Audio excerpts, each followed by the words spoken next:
Hello. I have another recent journal for you. This one is from 11/19/2010, the second one of that day, Mayan day 8 Earth.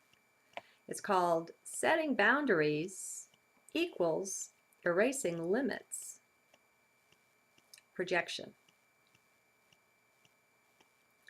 There are many ways to heal, aren't there?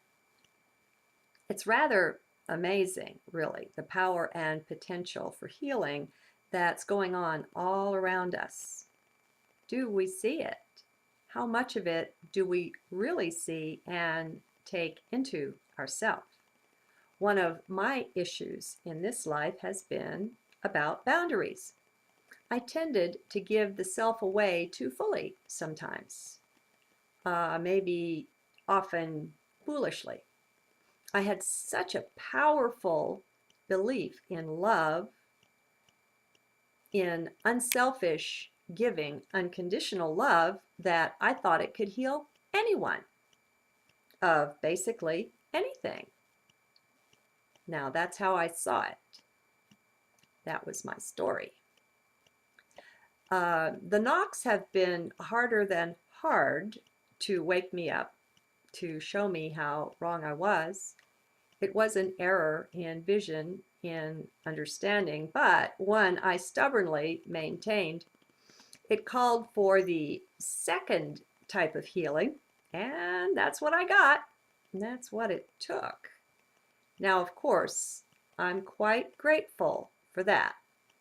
It was anything but fun in the midst of it, of course.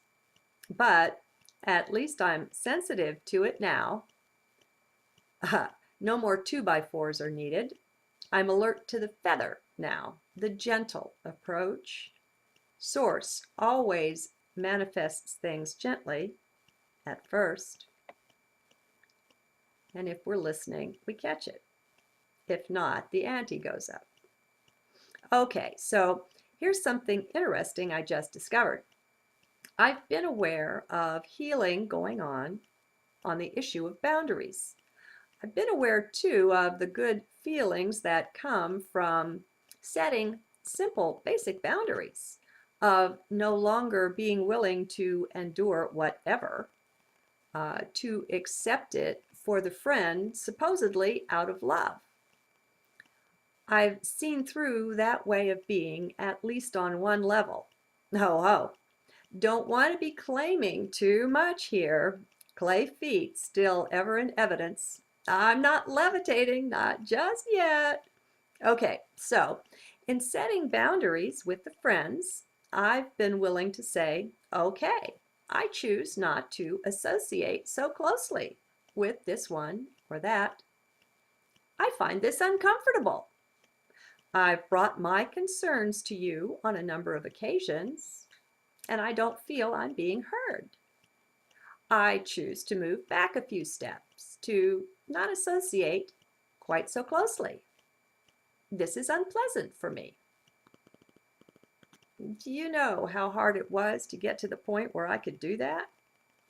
All right, that is the basic sort of things one learns to do when learning one is worthy of having boundaries, of deciding what you will and will not be subjected to, of placing increased measures of control on your own environment.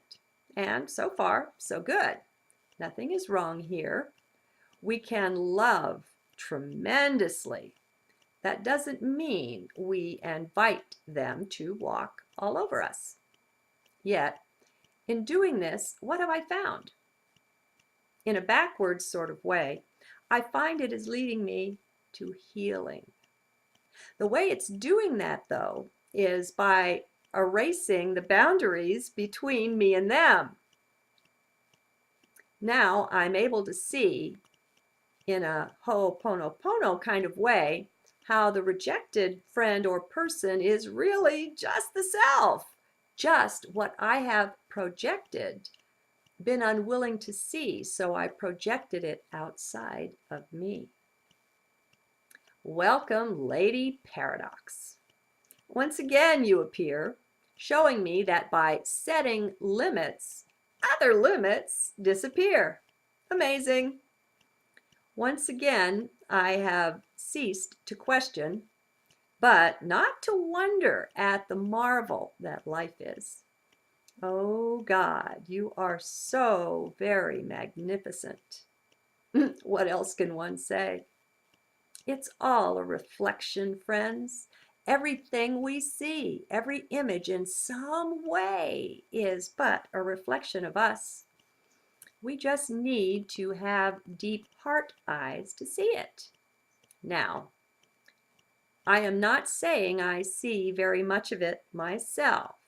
I do see enough, though, that I share my marveling with you here in the journals.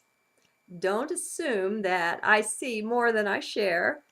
Don't project your rejected perfection on me.